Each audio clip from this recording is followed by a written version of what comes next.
banyak orang yang masih menyaksikan lah tentang positioning saya gitu ya. Karena saya orang Islam dari PKS gitu ya. Jadi kesan stigmanya itu memang Benar, Bapak, benar. agak tajam. Terkait dengan pendirian gereja, monggo silahkan. Terkait dengan pendirian masjid juga silahkan. Aneh kalau seandainya ada seorang pemimpin tidak bicara tentang pendidikan ya. Istri saya orang Medan, Arahap, juga banyak dari keluarga-keluarga besarnya yang Kristen. Kami biasa bertemu, bercengkrama, bercanda, bahkan kadang-kadang bernyanyi bersama. Kalau kita ingin pendidikan ini maju, maka guru harus kita perhatikan. Halo, selamat siang teman-teman. Selamat datang di YouTube channel OBJR, YouTube-nya anak muda di Indonesia, di mana semua yang viral nongkrong di sini. Oke.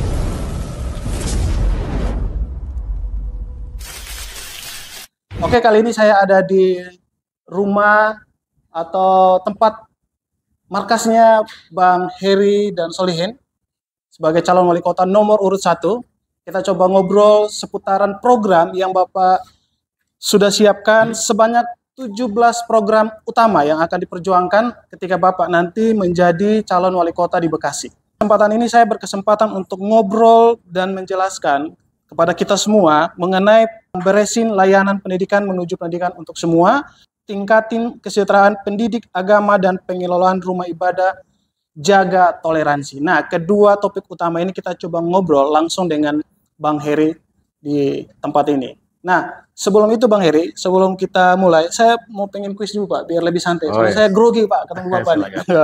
Kita kuis dulu boleh Pak ya? Boleh, boleh. Oke, Bapak boleh pilih salah satu dari yang saya sebutkan. Bapak lebih suka gabus pucuk atau nasi uduk Betawi Pak? Gabus pucuk. Wih, santap. Ya, terus bir pletok atau es teh? Bir pletok. Wih deh, ini selera Bapak nih. Bapak suka dodol Betawi atau jengkol Pak? Dodol Betawi. Oh sih. Nah ini, Messi atau Ronaldo Pak? Ronaldo. Aduh, kayaknya kita agak berbeda nih Pak. Oke. Real Madrid atau Barcelona Pak? Barcelona. Wah ini sama nih. Oke, terakhir Pak. Dari 1 sampai 5 Bapak pilih nomor berapa Pak? Dari 1 sampai 5 Bapak pilih nomor berapa? Nomor 1. Wih, ada apa di nomor 1 nih Pak? Itu nomor keberuntungan saya. Iya, nomor keberuntungan. Oke, semoga pilihan terakhir ini menjadi doa untuk kita semua di pemilu 27 November nanti kita bisa dapat hasil yang maksimal. Oke Bapak, tanpa basa-basi kita punya waktu cuma 30 menit. Bapak, teman-teman yang ada di luar sana pengen dengar tentang program Bapak di beresin layanan pendidikan menuju pendidikan untuk semua. Ada apa dengan Bekasi? Ada apa dengan pendidikan di Bekasi sampai Bapak kasih situ tagline beresin? Ada apa Pak? Tolong dijelasin dulu Pak.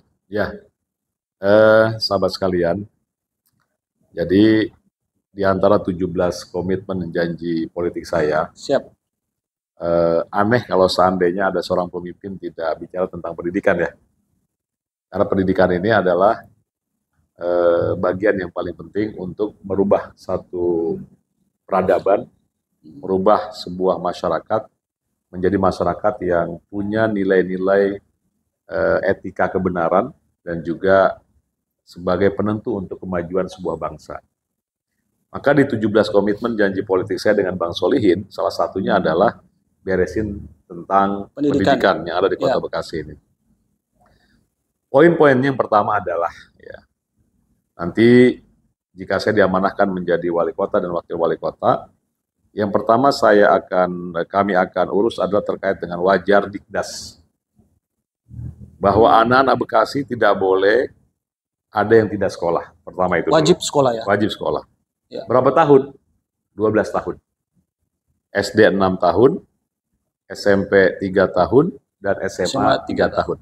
Ini wajar dikdas yang perlu kita berikan sebagai pemerintah agar anak-anak Bekasi ini minimal mereka sekolah sampai tingkat SMA atau SMK.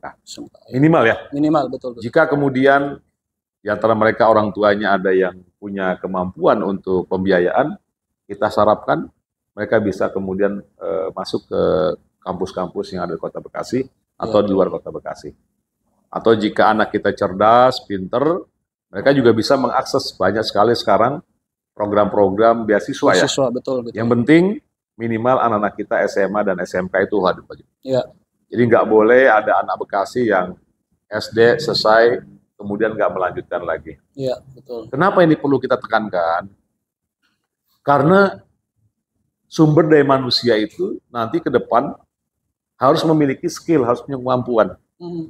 Kalau anak-anak kita itu kemudian hanya lulus SD, SMP, yang kita khawatirkan adalah mereka tidak mampu bersaing. Di komitmen politik saya yang lain, saya akan menciptakan 100.000 lapangan pekerjaan.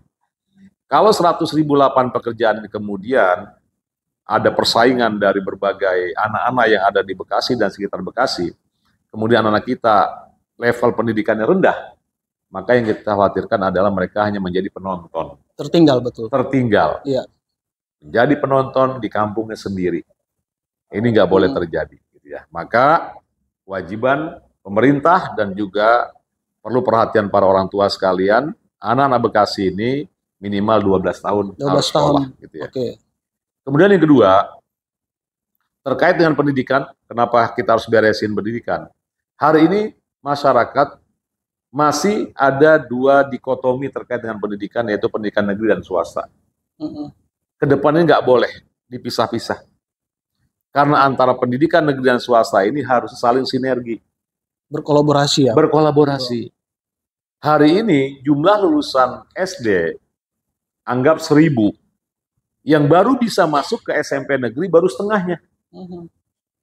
Jumlah lulusan SMP negeri yang baru bisa masuk ke SMA dan SMK negeri nggak lebih dari 50%. Maka setengahnya mereka kemudian sekolah di swasta. Tapi sayang, pemerintah hari ini tidak adil memposisikan sekolah-sekolah swasta. Pada sekolah swasta, mereka sudah membantu.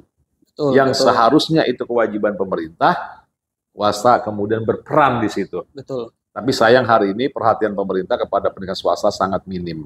Iya. Ke depan nanti kita beresin. Maksud diberesin adalah beresin ya, betul ya. Beresin. Bagaimana swasta ini menjadi mitra. Sehingga dalam proses apapun sekolah swasta harus kita libatkan. Tidak jadi pesaing ya. Tidak jadi pesaing. Betul. Dan masyarakat hari ini kan negeri minded, maunya ke negeri apa segala macam. Nah, pola pikiran seperti ini kita rubah ke depan. Iya.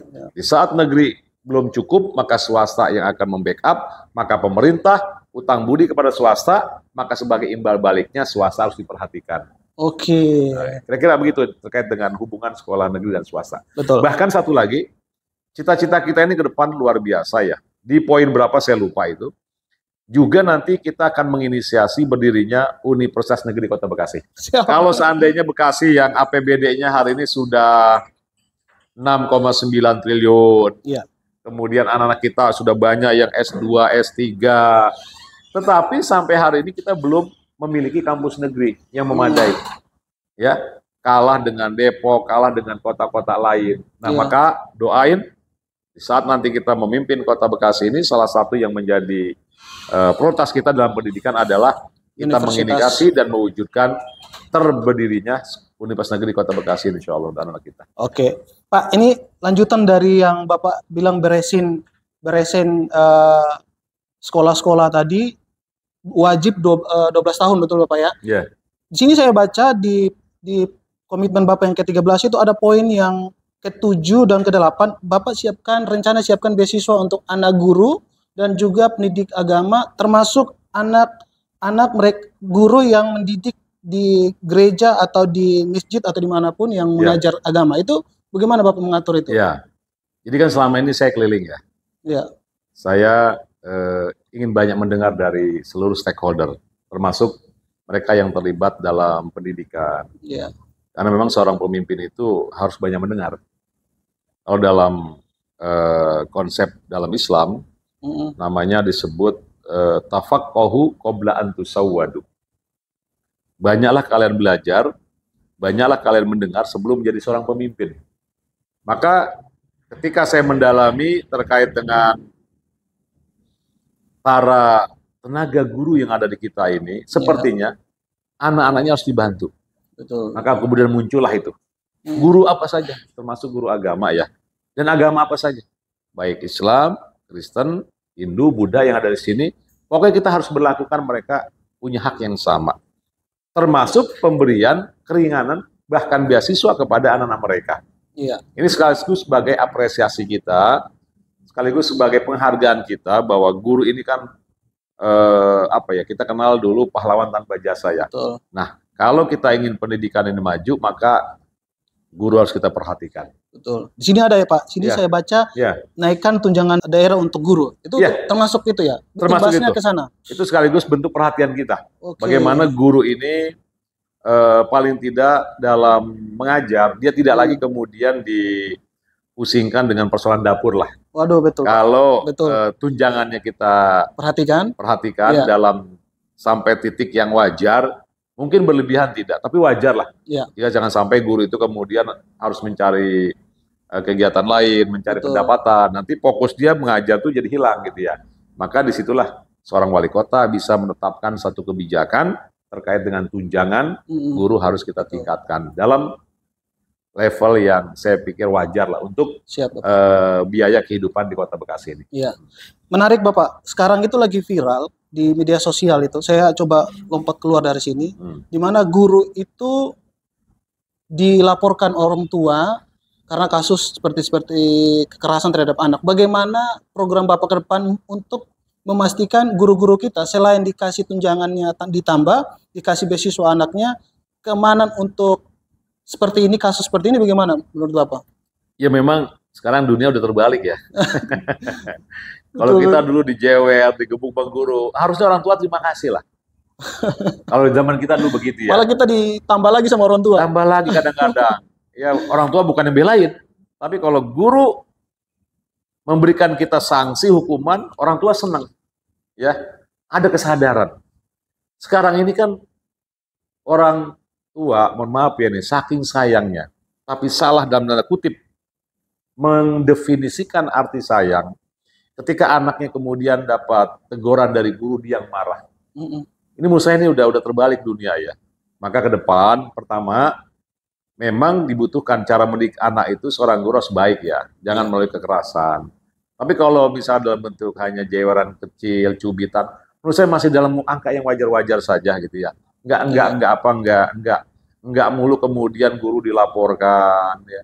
Dan orang tua nih saya pesan ya, bahwa salah satu bentuk sayang kita kepada anak, kalau saya sih terima kasih. Kalau ada guru yang menasihati anak saya, bahkan berikan peringatan yang agak keras gitu ya, kalau itu memang dibutuhkan, saya sebagai orang tua saya terima kasih. Saya support guru itu. Tapi betul-betul memang memberikan sanksinya sesuai dengan apa yang dia lihat tingkat kesalahan seorang anak gitu ya.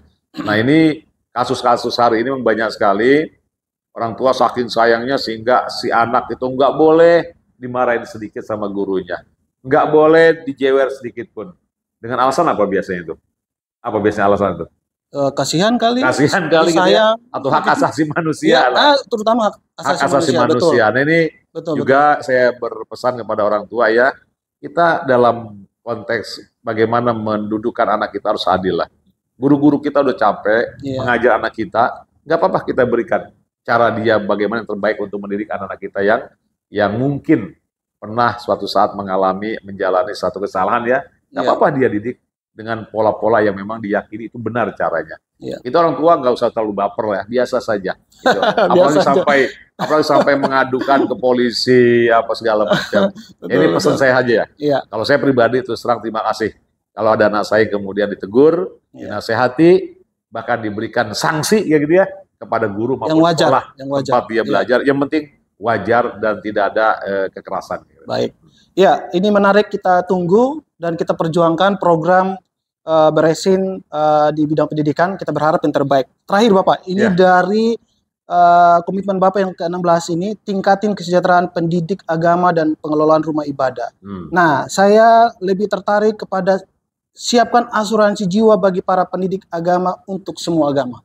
Seperti apa itu Bapak? Iya, jadi setelah saya keliling ya ke 56 kelurahan, bahkan hari ini roadshow saya tidak pernah berhenti bersama dengan Bang Solihin. Ternyata ada satu keluhan yang selama ini dirasakan oleh saudara-saudara kita yang kebetulan dia bertugas untuk, kalau di masjid namanya merabot ya, kalau di gereja apa namanya itu? Koster atau majelis ya. Majelis gitu ya. Yang rupanya mereka ini kurang mendapatkan perhatian dan sentuhan. Mereka digaji ala kadarnya dengan bahasa ilas lah, karena ini agama gitu ya. Nah, ke depan kita nggak boleh bicara begitu lagi. Mereka punya keluarga, mereka punya tanggung jawab, mereka punya kewajiban sebagai suami dan punya anak-anak. Maka dari kondisi seperti ini saya melihat, mungkin masjid dan gerejanya juga nggak ada anggaran. Maka disitulah seorang wali kota, seorang pemerintah wajib hadir dan memberikan upah yang layak buat mereka, termasuk jaminan kesehatannya itu. Betul. Apalagi mereka tugasnya mulia ya, membersihkan tempat ibadah, masjid, gereja, pura, vihara dan segala macam. Tentu harusnya mereka kita perhatikan. Betul. Ya. Itu yang saya maksud dengan komitmen janji yang tadi disampaikan oleh Akang. Ya, menarik Bapak. Yang terakhir Bapak, ini poin keempat, jaminan kebebasan beribadah, karena marak di berbagai daerah yang mempersulit izin ibadah. Bagaimana komitmen Bapak, dan seperti yang dibahas juga di kontrak politik dengan Barnabas itu kan sama persis yang ada di komitmen Bapak yang ke-16 tentang jaminan kebebasan beribadah di Kota Bekasi. Seperti apa itu Pak? Iya, sesungguhnya buat saya pribadi tema itu sudah final ya. Iya. Sudah selesai. Cuma memang banyak orang yang masih menyaksikan lah tentang positioning saya gitu ya. Karena saya orang Islam dari PKS gitu ya. Jadi kesan stigmanya itu memang agak tajam. Tapi perlu saya sampaikan. Iya. Bekasi ini kan kota toleransi nomor 2. Bahkan kita punya cita-cita ke depan. Kalau bisa kita jadikan yang terbaik di Indonesia menjadi toleransi nomor 1. Oke. Kalau tolak ukurnya adalah terkait dengan bagaimana memberikan hak ibadah kepada seluruh agama dengan adil, ini bagian dari substansi itu sesungguhnya. Kalau secara kultural, saya pribadi, saya sekolah di SDN Jatiluhur 1. Saya ingat guru agama saya namanya Payep Tanoron. Payep Tanoron. Tinggal di Pondok Melati, Kampung Sawah, masih hidup. Beliau beragama Kristen. Saksi hidup masih ada. Masih hidup. Ya. Artinya buat saya berkomunikasi, berinteraksi dengan beda agama sesuatu yang biasa. Istri saya orang Medan, Arahap, juga banyak dari keluarga-keluarga besarnya yang Kristen. Kami biasa bertemu, bercengkrama, bercanda, bahkan kadang-kadang bernyanyi bersama. Gitu ya. Artinya biasa, secara substansi buat saya orang Betawi itu open, terbuka. Iya. Nggak ada kemudian kita merasa lebih benar, enggak. Semuanya sama ya. Itu secara kultural. Secara substansi, ya, saya sudah sampaikan di tempat manapun bahwa ajaran Islam mengajarkan bahwa seorang pemimpin dia harus bisa memberikan kesempatan semua masyarakatnya untuk bisa menjalankan ibadahnya sesuai dengan agama dan kepercayaan masing-masing. Ya. Terkait dengan pendirian gereja, monggo silahkan. Terkait dengan pendirian masjid juga silahkan. Dan tempat-tempat ibadah lain. Yang penting dalam tata cara pengurusannya itu betul-betul dijalankan sesuai dengan prosedur tata cara, perda, perundang-undangan yang berlaku. Betul. Ya. Kan ada tahapan-tahapan sampai kemudian ke FKUB. Betul. Kalau sudah selesai dan kondusif, maka seorang wali kota tidak ada lagi alasan untuk tidak memberikan izin. Betul. Ini komitmen saya, gitu ya. Dan sudah saya sampaikan.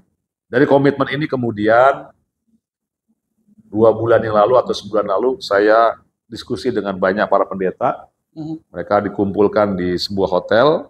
Kemudian yang kedua bertemu lagi di Islamic Center dengan para pendeta juga. Saya hadir itu Pak. Oh datang ya? Iya. Ya. Mereka akhirnya merasa nyaman. Bahkan sekarang mengundang saya tidak lagi bicara tema itu. Saya diundang di Medan Satria beberapa hari yang lalu, saya diminta untuk membuka turnamen bulu tangkis antar pendeta. Iya. Artinya level kenyamanan saudara kita yang Nasrani ini sudah semakin oke dengan saya. Dulu bertanya bagaimana sikap tentang toleransi, sudah nyaman, sekarang diundang justru main olahraga bersama, bulu tangkis bersama. Ya. Nah ini perlu saya sampaikan Bapak-Ibu sekalian, agar apa? Agar terkait dengan tema ini, sungguhnya buat saya sudah finish, sudah selesai. Nggak ada perlu dilakukan lagi, bahwa kita saling menghargai, kita saling menghormati, apalagi jelas, lakum dinukum waliyadin. Semua beragama menurut kepercayaannya, dan dijamin hak untuk beribadah sesuai dengan kepercayaannya masing-masing. Iya. Terakhir Bapak, saya tertarik dengan kartu ini. Oh, teman-teman, ini kartu. Nah, Tolong jelasin, Pak. Ini maksudnya kartu apa? Saya pikir kartu apa, SIM card kah atau apa nih? Ya. Penasaran nih teman-teman. Saya lihat di teman saya di satu akun media sosial, dia tampilin. Saya tanya dia nggak jawab. Nah ini ketemu Bapak nih, langsung Pak. Baik, ini kartu yang memang menjadi apa ya, simbol bahwa saya dan Bang Solihin nanti jika diamanahkan menjadi wali kota, mendapat dukungan mayoritas dari masyarakat. Untuk kartu ini, yang pertama ya, ini bisa digunakan pertama nih untuk para pencari pekerjaan. 100.000 lapangan pekerjaan yang nanti kita siapkan, tentu ada persaingan di situ. Betul. Tetapi dari persaingan itu tentu ada prioritas. Siapa anak-anak kita yang nanti akan ikut dalam bursa kerja itu. Ketika dia memiliki kartu ini, maka dia menjadi prioritas yang kita akan tempatkan. Oke. Dari mana mendapatkan prioritas itu? Dari data keluarganya. Kan masing-masing keluarga kelihatan nih datanya ya. Itu yang pertama. Kemudian yang kedua, untuk para lansia. Hari ini walaupun jumlah lansia itu tidak banyak ya. Iya. Karena bonus demografi penduduk kita itu sekarang mayoritas milenial dan Gen Z. Tetapi bukan berarti mereka nggak ada. Mereka ada. Harus diperhatikan. Makanya di RW-RW itu ada pos windu ya. Pos windu, pos yang memang secara khusus bagaimana lansia ini mendapatkan perhatian pelayanan kesehatan dari pemerintah. Ya, mereka kadang-kadang senam bareng, cek kesehatan dan macam-macam. Nah, dengan kartu ini apa yang mereka dapatkan? Pertama, jika nanti mereka berobat, ya, maka nanti kita prioritaskan. Mereka nggak perlu ngantri, kasihan dari rumah udah jauh, sudah tua, capek, masa harus ngantri lagi. Maka ada kartu ini. Ya, agar apa? Agar akses untuk mendapatkan berobat mereka cepat ditangani ya ketika ada masalah. Kemudian kartu difabel. Ya, para penyandang disabilitas. Yang hari ini saya melihat masih sangat minim perhatian pemerintah kepada mereka. Tunanetra, tunarungu, ya, autis, ya, kemudian macam-macam. Nah, dengan kartu ini yang pertama, kita akan mereka berikan peluang-peluang pekerjaan untuk mereka. Sebelum peluang pekerjaan, peluang pendidikan. Karena sekarang banyak mereka tidak mendapatkan hak pendidikannya. Entah itu mahal, entah itu di sekolah negeri yang tidak terakses gitu ya. Maka nanti termasuk komitmen kami adalah mendirikan sekolah luar biasa di setiap kecamatan. Ketika mereka mendapatkan kartu ini, mereka gratis untuk penyandang disabilitas. Oke. Gratis, tidak bayar ya. Yang kedua, mereka punya hak kerja. Maka nanti mereka juga kita tempatkan di tempat-tempat tertentu. Saya punya angan-angan ya, punya cita-cita. Di kita ini kan banyak ada puluhan dinas, OPD. Ya. Sekarang ini mereka belum merekrut. Kan di peraturan itu 2%. Boleh merekrut tenaga pekerja dari para penyandang disabilitas. Di dinas ini nanti kita masukin, dinas ini. Mereka kerja apa? Kerja yang sesuai dengan mereka banyak. Sesuatu yang bisa mereka lakukan. Ya. Jadi bukan asal menempatkan mereka, bukan. Tapi mereka punya kemampuan dan punya keinginan untuk bisa bekerja di sana. Nah, ini yang ketiga, terkait dengan penyandang disabilitas, difabel. Kemudian yang keempat adalah kartu janaiz. Kartu janaiz ini gini, yang pemegang kartu ini nanti, mohon maaf ya, ketika meninggal, dia mendapatkan disebut dengan dana santunan. Oke. Biasanya orang banyak yang meninggal untuk membeli kain kafan, untuk pengurusan pemakaman, itu kan bayar sekarang. Itu banyak yang keberatan loh. Tentu tidak semua warga Bekasi, ada kategorinya. Kalau yang meninggal tinggalnya di Kemang, ya nggak perlu kartu ini ya. Tapi ini kartu-kartu yang memang betul-betul diharapkan bisa meringankan beban keluarga ketika ada di antara keluarganya yang meninggal. Nah, dan selanjutnya ada kartu terkait dengan kartu pintar. Bekasi Pintar. Nah, Bekasi Pintar. Ini memang nanti pintar ini banyak nih fungsinya nih, ya. Untuk kemudahan transportasi, ya. Kartu untuk pembelian sembako murah. Nanti kita akan kategorikan lagi untuk pintar ini ya. Sehingga betul-betul keberadaan kartu ini nanti manfaatnya luar biasa dan ini bagian dari salah satu pelayanan yang akan kita berikan kepada masyarakat Kota Bekasi ketika nanti kita diamanahkan menjadi wali kota dan wakil wali kota Bekasi. Demikian kan? Ya, terima kasih Bang Heri Ya. untuk penjelasan dan pemaparan mengenai program yang sudah Bapak sampaikan. Sangat-sangat diperjelas. Bagi teman-teman yang masih penasaran, masih bingung mau pilih yang mana, oke, jangan ragu-ragu, tadi sudah dengar program-program beliau. Nanti lebih jelasnya saya akan tampilkan flyer ini di ujung video, kalian boleh lihat, atau saya akan kirim lewat link nanti. Nah teman-teman, itu dia pertemuan saya dengan Bang Heri. Terima kasih. Untuk terakhir nih, closing statement dari Bapak nih, buat pemirsa yang menonton video ini, kan yang nonton ada di YouTube, di Instagram, sama TikTok. Pesan Bapak untuk mereka gimana? Ya, Terakhir. buat seluruh masyarakat Kota Bekasi, insya Allah tanggal 27 kita semua akan memberikan kewajiban sekaligus hak kita untuk mencari pemimpin yang tentu lebih baik dibandingkan dengan periode-periode kemarinnya. Saya Heri Praskara dan Bang Solihin, insya Allah akan menunaikan amanah sebaik-baiknya jika masyarakat seluruhnya memberikan kepercayaan kepada saya dan Bang Solihin. Untuk Bekasi yang lebih maju dan bermartabat, jangan lupa risol nomor 1. Nomor 1. Oke. Baik, terima kasih Bapak sekali lagi, terima kasih. Ya, sukses terus. Amin. Ya, itu komunikasi kami. Buat teman-teman yang merasa suka dengan video ini, boleh komen di bawah sini dan boleh like, share juga ke teman-teman kalian di komunitas kalian supaya semakin banyak yang tahu program dari Bang Heri Solihin. Terima kasih, sampai jumpa.